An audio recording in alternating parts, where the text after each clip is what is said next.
Jennifer Hyatt is waiting for her new husband with a gun. George Hyatt is a dangerous inmate, being taken from a Tennessee courthouse back to prison. Not if Jennifer has her way. Why would a mother of 3 fall in love with a dangerous criminal? And how does a young nurse trade saving lives for taking life?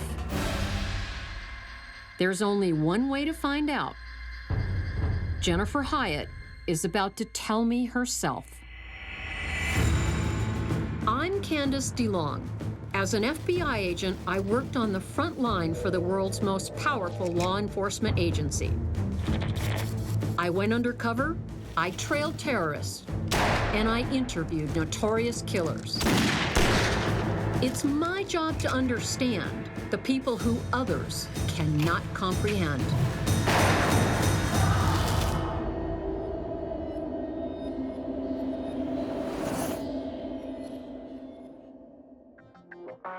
In 2004, 31-year-old Jennifer Hyatt begins a nursing job at Tennessee's Northwest Prison. 1 year later, she's in love, marrying a dangerous inmate, George Hyatt. He's a violent armed robber with a history of escapes. 3 months after their wedding, Jennifer tries to help him with his latest escape plan. Prison officer Wayne Cotton Morgan dies in the shootout. Jennifer claims the gun went off by accident. To escape the death penalty, she and George plead guilty to first-degree murder. This is her home now, the Tennessee Prison for Women, and it will be her home until the day she dies. She's serving life with no possibility of parole. Quite a journey for a young mother of 3. Driving in to visit Jennifer, I'm wondering just what made her love a hardened criminal. It's not the first time a young woman has fallen for a bad boy, and there tends to be a reason for it. I think that's the key to understanding why she ended up in here.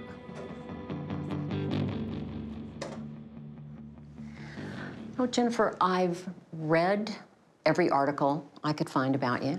I've watched some of your video interviews, and there's something I just can't figure out about you. What's that? What is a nice girl like you doing in a place like this? This wasn't supposed to happen. No. Tell me about it. Let's go way back. There were some traumatic things in your childhood. Yeah, after I turned 8. 8, okay. All right, so first big trauma. Yeah, that's the first thing I remember is my dad and my mom signing the divorce papers in the sheriff's office where my dad worked. Must have been very hard for you. It was because I was a daddy's girl.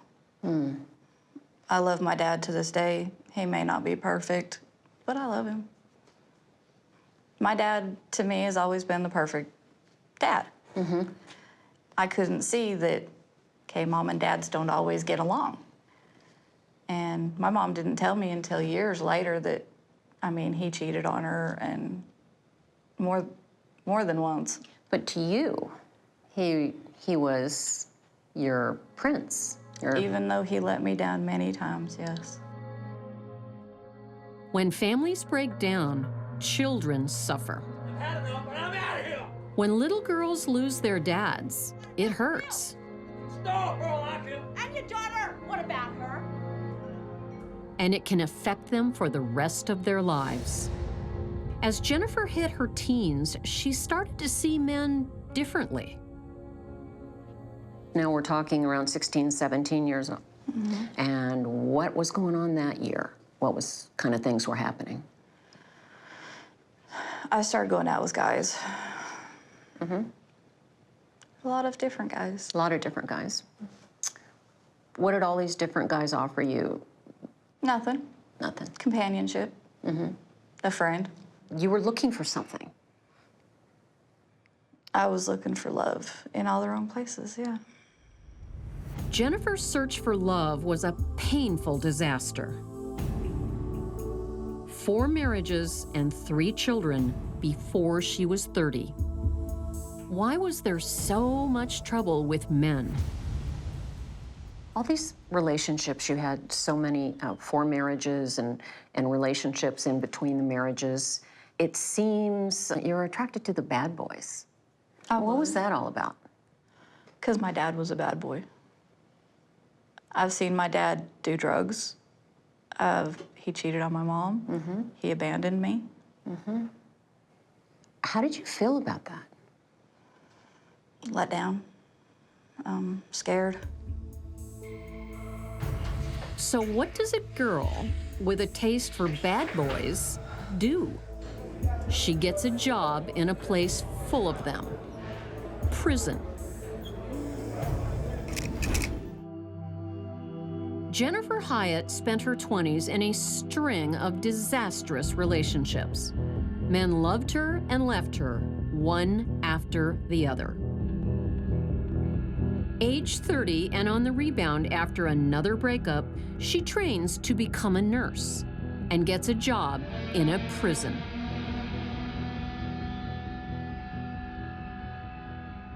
During my nursing school, we did clinicals in different places. And one of the places was Northwest Prison. I loved it. I loved the excitement. I loved taking care of people. I can understand that. But it was a prison. Prisons are homes for bad guys. Yeah. Surely you knew that. I don't think it registered. It didn't. I felt sorry for them. So you empathize with the people Yeah. that were locked up there. Yeah. And I'm like, you know, just because you're in prison doesn't mean you're bad. Well, that may be true in some cases, but it tells me just how naive and vulnerable Jennifer really is at this time in her life. She wants to believe there are still some good guys among the bad guys. I want you to meet your new bodyguard. And then she meets a prisoner who spots her weakness right away. Nice to meet you. Pleasure's all mine. George Hyatt. He's assigned to protect Jennifer from sexual harassment as she does her nursing rounds. I went, oh, okay. I said, you're supposed to take me around so people quit exposing themselves to me. He's like, okay, I can do that. And I was with him almost my whole 8 hours every day. So that was the beginning. Yeah. And how soon after you started being protected did things change from an appropriate relationship to something more? Probably about 2 weeks. 2 weeks. It was like really friendly. And then he started dropping notes, you know, I really care about you, you're really pretty. And back then, I was like 200 pounds and not pretty, okay? Not at all. But he made me feel pretty. He's like, you are so beautiful.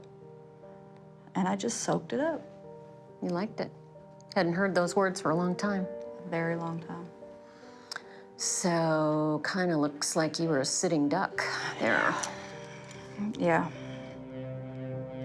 When did things take a real serious turn with George? He talked me into going into a closet with him. And we had sex. I mean, I was scared. Oh, I don't even think I've ever been that scared. Was it exciting?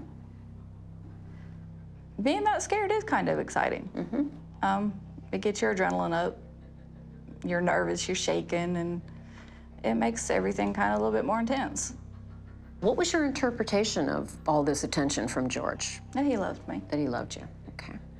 Truly and seriously, finally I found somebody that would love me. Did he tell you he loved you? Oh yeah, all the time. And how did you feel about him? I loved him. It's early 2005. Jennifer Hyatt is a prison nurse, having an affair with a violent inmate, George Hyatt. Oh, man, you are. She's already falling under his control. When Jennifer's caught sneaking food in for her lover, she's fired. Soon, he'll be asking for a lot more. You married George. Tell me about that. At what point did that happen? You were already, sounds like, having real serious doubts about all his extremely controlling behavior, and yet you married him. I wanted to prove to him that I was right and he was wrong. Right about what? Being faithful, not messing around, not... Okay. I wanted to prove to him that I could be a good person. Calling constantly from his prison cell, George begins controlling Jennifer's life. Before long, she loses her will to resist her new husband. It's exactly what he wants. Then George says, "Get me out of here. Break me out of prison." Tell me about that. He said, you know, if I was out, things wouldn't be like this. I could be there to take care of you, and I would be able to trust you, and we wouldn't fight like we do. And I'm like, okay, okay. Do you remember what you thought or felt when he did ask you to do that? You were numb. Okay. I was to the point where nothing mattered. Babe, I got it all worked out. George is due in court on an outstanding robbery charge. When he turns up, he wants Jennifer waiting with a loaded gun. He told me that if I walked up behind them and showed guards. them the guards, and showed them the gun and told them to put their hands in the air, that they would not argue because they wouldn't put their life on the line like that. They would just put their hands up and we would take their guns and put them in the van, lock them in, and get in the truck and leave. He goes, but make sure the gun's loaded just in case. I said, just in case of what? That's what I asked. He's like, just in case you have to scare them. I said, and what, shoot the ground? He's like, well, if it takes that, then maybe, yeah. Well, I never even took the safety off the gun. But you did load it. Yeah, I did. I did what I was told. Roane County Courthouse, Tennessee. Prison officers Wayne Cotton Morgan and Larry Porky Harris are doing a routine prisoner transfer. George Hyatt is due back in his cell. His wife, Jennifer, is waiting to break her husband out of custody. I had the gun in my hand like this. My finger wasn't on the trigger or nothing. It was just kind of sitting there. The safety was on. And I said, hey, guys. And he's like, shoot him, shoot him. His exact words. His exact words were, shoot him, shoot him. Just shoot him! And that's when Cotton turned around and looked. Oh, lady, put down the gun. And he saw the gun. He saw that the safety was on. How do you know that he saw the safety was on? Okay, I don't. Okay. But I would assume he did. I can't say for sure he did, though. And he reached around like this and snatched the barrel of the gun. Lady. When he did that, I brought my other hand up to try and keep the gun. And when I did, I hit that safety. And he pulled, I pulled. Gun went off.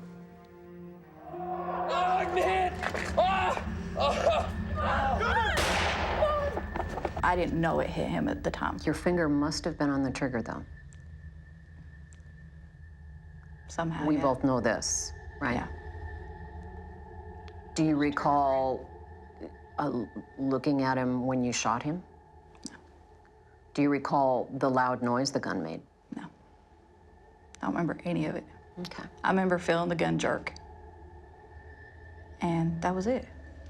He let go, and I turned around and ran. With the gun? Yeah. On the run, Jennifer and George hole up in a cheap motel. Only then does she find out exactly what this bad boy has gotten her into. TV set goes on and... Oh, Lord, I'll never forget that. Tell me ever. about that. I was laying there, and he turned the TV on to see if they knew anything about where we had gone or anything. And it announced that Cotton had died from a gunshot wound that I had done. And I looked at George and I went, he died. He's like, yeah. I said, does he have family? Does he have kids? I mean, do you know anything about this man? He's like, no, and why do I care? And I just broke down and bawled. I said, oh my God, I have taken a man's life from somebody. What did you want to do at that moment? Just curl up in a ball and cry. That's all I wanted. I just wanted to lay there. I didn't care if they caught us.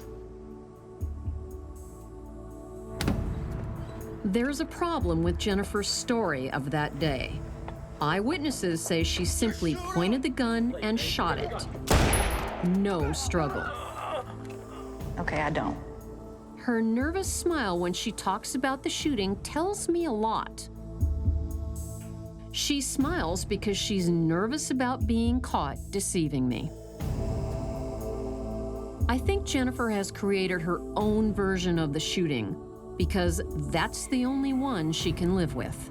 The gun just went off. Facing the evil of what George had made her do is just too much to bear. But the price is real. For the rest of their lives, Jennifer Hyatt's kids will only ever see her on visiting days. If you had one piece of advice, only one, that you could give to your daughters in relation to the world that they're growing into, what would it be? Don't listen when somebody tells you they love you. Don't listen when someone tells you they love Make you. them prove it. Words are nothing. Action's everything.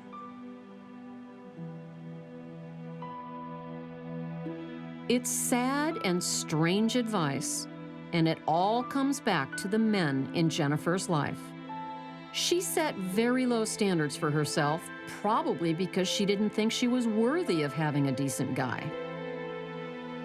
To this day, she says she's still her father's little girl, but she went looking for Daddy in all the wrong men. Would society be safe if you were released? If Jennifer was out walking about, Yeah, they would would people be. be safe? And how do you know that? Because I know I would never hurt another person like that again. But do I deserve to be out? No. I don't deserve to be out there. Do I think I could make it? I know I could. Because I know now that I've got family that loves me. I know now what I didn't know then. And so, yeah, I know I could be all right out there. And I could do good, and I could make something out of my life. But I don't deserve to, so this is where I am. I understand that you're going to get to see your kids soon. Is that right? July 4th. Yeah. It's the only good thing. That's the only good thing left in your life? That's a lot to live for, though. It is. It is. Because they're my life. They are how I live now.